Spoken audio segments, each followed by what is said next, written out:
Yo,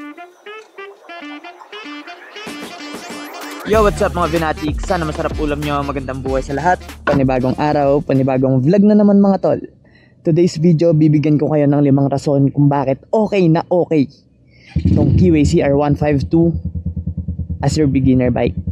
Kaya tara, samahan nyo ako. Natrasan. Okay, number 1 sa list natin kung bakit okay as a beginner bike si Keyway CR152 ay dahil sa napakamura na itong presyo. Miko, nakuha ko lang si Miko ng hulugan kasi si Miko pero cash price niya by the time na binili ko siya way back 2022, December 2022 dito sa may Imus, Mitsukoshi. Nakuha ko lang siya ng 68,800. Pero utang kasi to guys, actually hindi pa naman fully paid to si Miko pero ang dami na nating nagastos. Si Miko ay hinuhulugan ko ng 2,891 pesos. 2,891 pesos monthly for 36 months. So nabayaran na natin siya for 24 months. I still have 12 months to pay. Yun na lang yung remaining balance natin and fully paid na natin si Miko.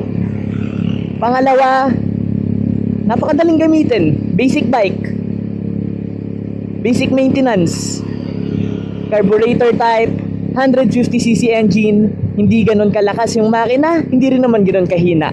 Pero masasabi ko naman sa inyo na malakas at reliable tong motor na to pagdating sa mga, alam mo yun, common terrain dito sa Pilipinas. Like rough road, ahon, kayang-kaya niya lalo na naka-scrambler build tayo. Pero yung stock look kasi ni Miko ay cafe racer, naka-road tires, 110 ba yung likod? 110 yung likod, tapos 90-90 sa harap if I'm not mistaken sa stock tires niya. Pero ngayon, nagpalit tayo ng 130 by 80, tapos 110 by 90 sa harap. So ayun, pangalawa, basic bike, basic maintenance, wala masyadong masakit sa ulo, nothing computer na related shit sa motor na to. Hindi ko kailangan magpa-reset ng ECU, hindi ko kailangan ng ganito, hindi ko kailangan ng ganyan, masiraan ako sa gilid ng daan. Maraming marunong mag-ayos ng ganitong klaseng motor. Kasi ito na yung parang conventional, tama ba yung term ko? Conventional type of engine. And then pangatlo para sa akin ay you have so many choices on what to do in this bike. Kung gusto mo ng cafe racer, gusto mo masakit likod mo, masakit yung wrist mo, isubsob mo. Kung gusto mo chill lang, panlaban sa lubak, scrambler mo. Kung gusto mong nahanginan yung kilikili mo, bumili ka ng mga cruiser handlebars, 8-bar. Kung gusto mo naman astig na astig, ibabber mo. Ang dami mong pwedeng gawin, lalong-lalo na kung nasa classic community ka, 'di ba? And this is a very good base bike. Alam niyo kung bakit? Kasi lahat ng pyesa niya, napakadaling hanapin sa market. Tulad nito, mag-off-road ako, walang problema. Kasi naka-scrambler build ako. Hindi ako kinakabahan. Yung gulong ko, sabi ko nga sa inyo, naka-dual sport tire ako. Pero as a beginner bike, hindi mo naman pwedeng gawin 'yon, 'di ba? Kasi beginner ka nga eh. Keep in mind 'yon, na beginner ka. Tapos pagdating sa looks, napakadami mong choices. Mamili ka na lang kung sinong builder yung pagkakatiwalaan mo, or kung gusto mo mag DIY build, open ka ng orange app, open ka ng blue app, check mo kung ano yung mga piyesang pwede dyan, or manood ka sa mga videos ko. May mga reviews ako ng mga piyesa galing online, hindi ni DIY ko lang din naman. Ano pa ba? So for the fourth one, matututo ka sa motor na to. Alam nyo kung bakit? Si CR152 hindi siya yung pinakamatibay na motor sa market.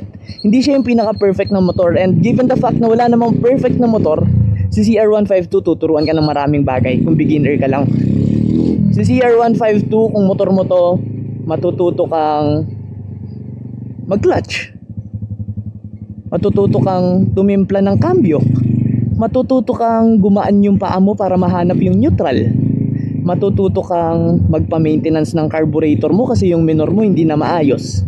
Hindi lahat kasi ng negative sa motor na to ay negative yung impact sa'yo or hassle yung impact sa'yo. There's always a positive thing behind those negative happenings.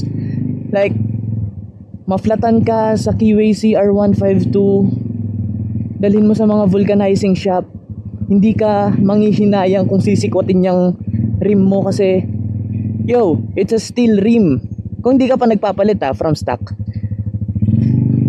So napakatibay nun. Yung Rayos oversized. Kaya nga sa mga nagpapalit ng mga rims, sinasuggest ko 8 gauge na Rayos pa din ang gamitin. Huwag kayong mag 9 gauge kasi 8 gauge mas makapal yan sa 9 gauge. Then ano pa ba? Madami ka kasing matututunan sa motor na to, mag troubleshoot especially. And mahalaga yon as a rider. Kung gusto mo talaga, kung desidido kang magmotor, hindi pwedeng umaasa ka lang sa mga shop. What if gantong oras nasa lugar kang alanganin? Marami kang matututunan sa motor na to. Panglima, masaya siya. Masaya siyang gamitin. Sobrang saya niyang gamitin. Kasi bukod sa pogi, mura, matipid sa gas, alam mo yon, yung appeal mo, hindi siya mukhang China bike eh. Palitan mo lang ng tambucho na yan, yung gamit ko ngayon, yung hindi bulahaw pero mabuo yung tunog, okay na. So yun lang mga Venatics. Dagdagan nyo na lang sa comment section kung ano pa yung mga maganda sa motor na to. Again, this is not the perfect bike, but this is one of the perfect. Gamitin ko na yung term na perfect kasi bias ako eh. This is not the perfect bike kasi wala namang perfect bike. Pero okay na okay itong Keyway CR152 kung ikaw ay first time owner ng isang motorsiklo. I suggest huwag kayong mag-scooter agad. Huwag kayong masanay sa scooter. Sanayin nyo yung sarili nyo sa manual.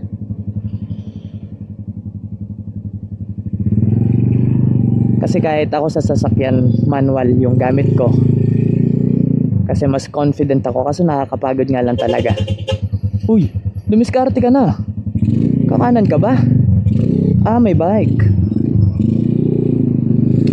So I'm gonna end the vlog here mga Venatics. Maraming salamat sa panonood. Sana laging masarap ulam nyo, sana laging malambutunan nyo. Hindi ka pa nakasubscribe, pindutin mo na yung subscribe button dyan. Follow mo ako sa Facebook, like mo yung TikTok ko. Follow mo yung TikTok ko, like mo yung page ko. And yun lang. Sana laging masarap ulam nyo, sana laging malambutunan nyo. Once again, this is Ven signing off. Peace.